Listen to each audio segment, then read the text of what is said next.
بسم اللہ الرحمن الرحیم۔ السلام علیکم یا علی علیہ السلام مدد۔ ایک بھائی نے سوال کیا ہے کہ سورہ کوثر میں انا اعطیناک الکوثر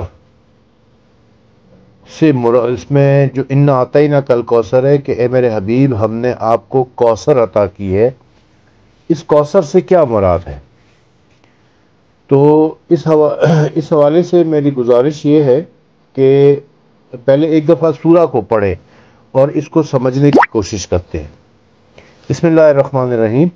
انا اعطیناک الکوثر فصلی لربک وانحر ان شانئک ھو الابتر۔ ہم نے آپ کو کوثر عطا کی ہے، فصلی لربک وانحر، تو اب آپ اپنے رب کی نماز پڑھیں اور قربانی دیں۔ ان شانئک ھو الابتر، بے شک آپ کا دشمن بے اولاد ہوگا۔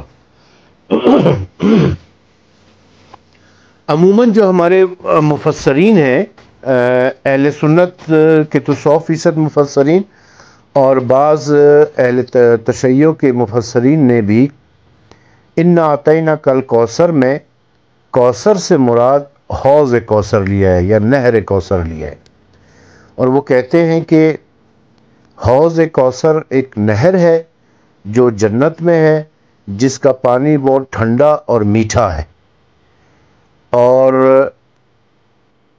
رسول اکرم صلی اللہ علیہ وآلہ وسلم کی متعدد احادیث کا حوالہ بھی دیا جاتا ہے کہ میں کوثر پر موجود ہوں گا، میں کوثر پر تم سے پہلے پہنچ جاؤں گا۔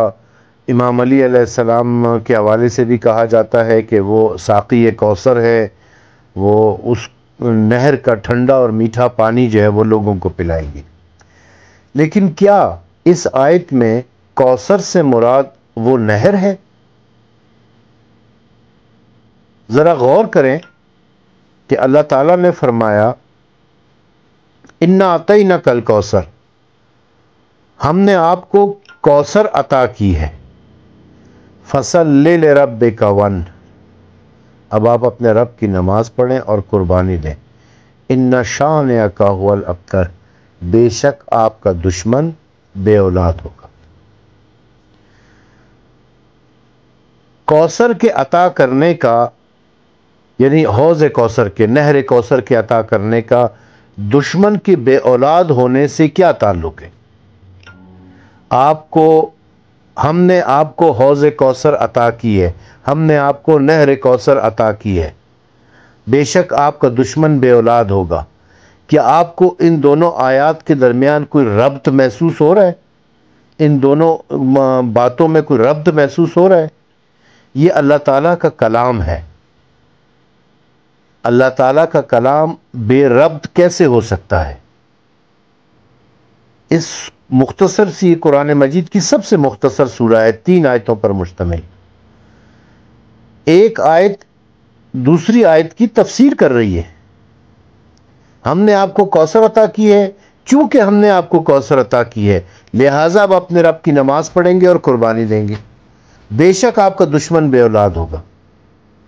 کوثر کے عطا کرنے کا دشمن کے بے اولاد ہونے سے کوئی تعلق بن رہا ہے؟ ذرا غور کریں آپ لوگ اس کے اوپر، مجھے تو کوئی تعلق نظر نہیں آتا اس کے اندر۔ تو پھر یہ کوثر کیا چیز ہے؟ اصل میں بات یہ ہے کہ رسول اکرم صلی اللہ علیہ وآلہ وسلم کے جناب خدیجۃ الکبریٰ سلام اللہ علیہا سے ایک بیٹے پیدا ہوئے تھے جن کا نام تھا قاسم علیہ السلام، وہ بچپن میں فوت ہو گئے۔ پھر آپ کے ایک اور بیٹے پیدا ہوئے تھے جن کا نام تھا عبداللہ، وہ بھی بچپن میں فوت ہو گئے تھے۔ بعض روایتوں میں ملتا ہے کہ آپ کے 2 بیٹے اور تھے، طیب اور طاہر، وہ بھی بچپن میں فوت ہو گئے تھے۔ البتہ بعض روایتوں میں یہ ہے کہ قاسم اور عبداللہ کو ہی طیب اور طاہر کہتے ہیں، یعنی 2 ہی بیٹے پیدا ہوئے اور دونوں فوت ہو گئے۔ بعض روایتوں میں ہے کہ 4 بیٹے پیدا ہوئے اور چاروں بچپن میں فوت ہو گئے تھے۔ اس کے بعد رسول اکرم صلی اللہ علیہ وسلم نے اپنی نبوت اور رسالت کا اعلان کیا اور تبلیغ دین کا کام شروع کر دیا۔ جب تبلیغ دین کا کام شروع ہوا ہے تو کفار مکہ، مشرکین مکہ آپ کے دشمن ہو گئے، آپ کے مخالف ہو گئے، اور آپ کو مختلف قسم کے تانے دینے لگے، مختلف قسم کی اذیتیں دینے لگے، مختلف قسم کی تہمتیں لگانے لگے، مختلف قسم کے بہتان اور الزامات لگانے لگے۔ کبھی کہتے تھے کہ یہ جادوگر ہے، یہ جو معجزے دکھا رہا ہے یہ جادوگر ہے۔ جب انہوں نے کہا کہ یہ جادوگر ہے تو رسول اکرم نے اس کی پرواہ نہ کی، کیونکہ رسول اکرم کو پتا تھا کہ میں جادوگر نہیں ہوں، یہ لوگ جھوٹ بول رہے ہیں۔ کبھی کہنے لگے یہ شاعر ہے، یہ جو قرآن کی آیتیں پڑھ رہے ہیں یہ شاعری ہے۔ رسول اللہ صلی اللہ علیہ وآلہ وسلم کو پتا تھا کہ میں شاعر نہیں ہوں، یہ اللہ کا کلام ہے، لہٰذا انہوں نے اس بات کی پرواہ بھی نہیں کی۔ کبھی انہوں نے کہا کہ یہ دیوانہ ہے، مجنون ہے، رسول اللہ جانتے تھے کہ میں دیوانہ نہیں ہوں، لہٰذا انہوں نے اس بات کی بھی پرواہ نہیں کی۔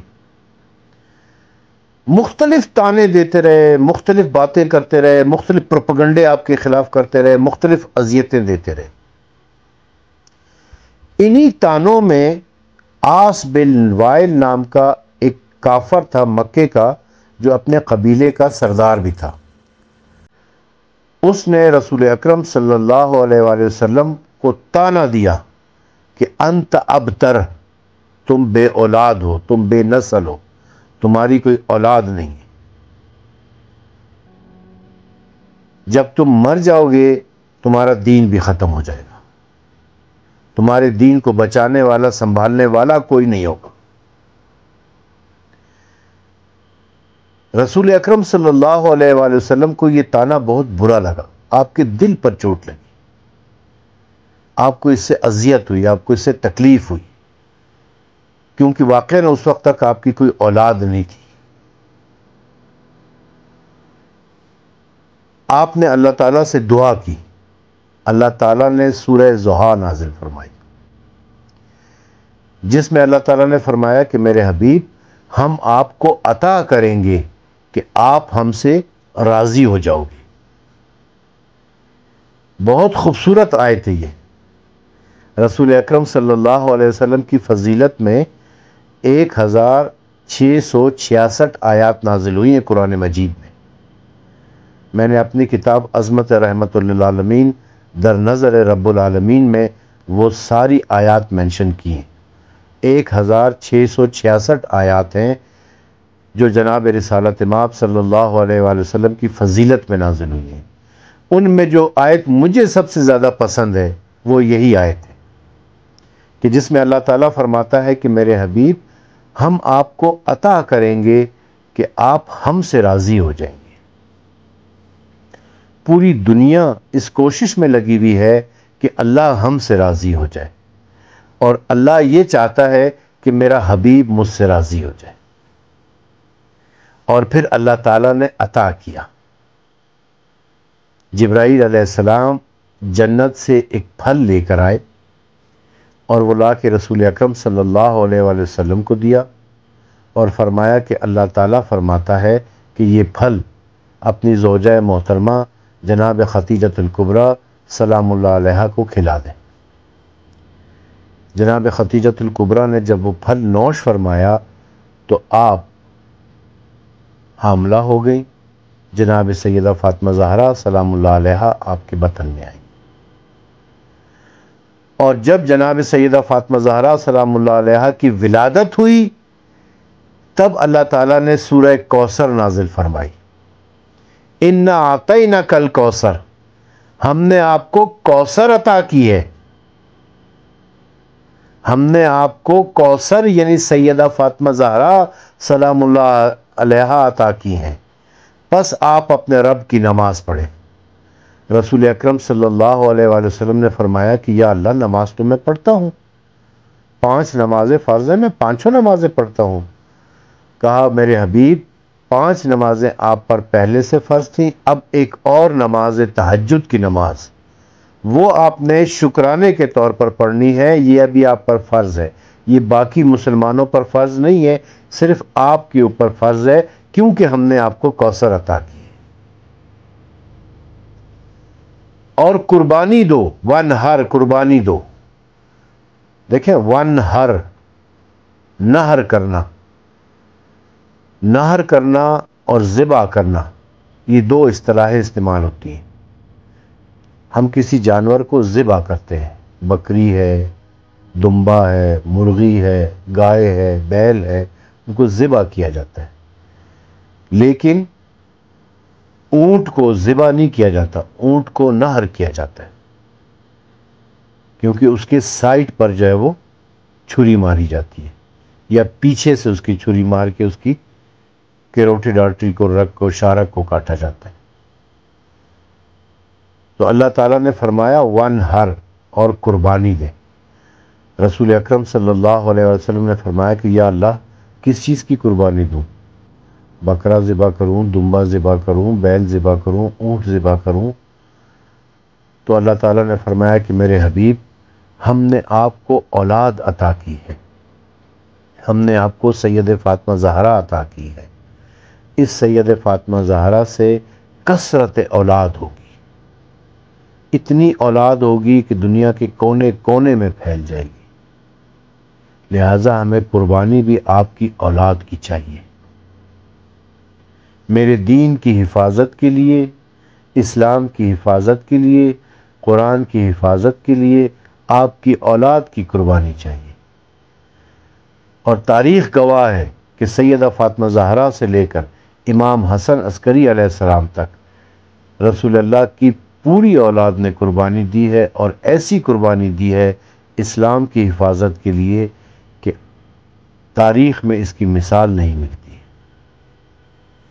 اور پھر فرمایا کہ ان شانئک هو الابتر، بے شک آپ کا دشمن بے اولاد ہوگا۔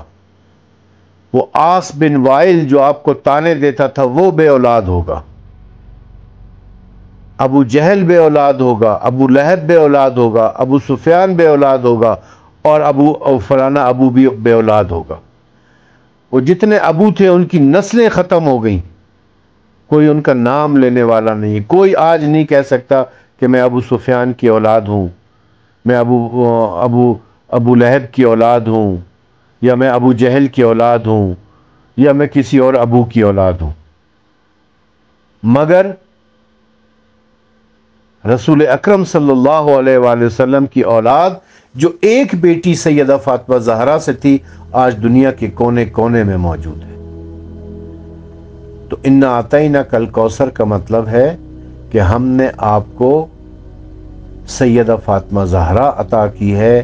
کوثر سیدہ فاطمہ زہرا سلام اللہ علیہا کا لقب ہے۔ اب آپ اپنے رب کی نماز پڑھیں، نماز تہجد پڑھیں، اور قربانی دیں اپنی اولاد کی کہ وہ میرے دین کی حفاظت کرے، میرے دین کی حفاظت کی خاطر اپنی جانیں قربان کریں۔ بے شک آپ کا دشمن بے اولاد ہوگا، نسل بریدہ ہوگا۔ وآخر دعوانا ان الحمد للہ رب العالمین۔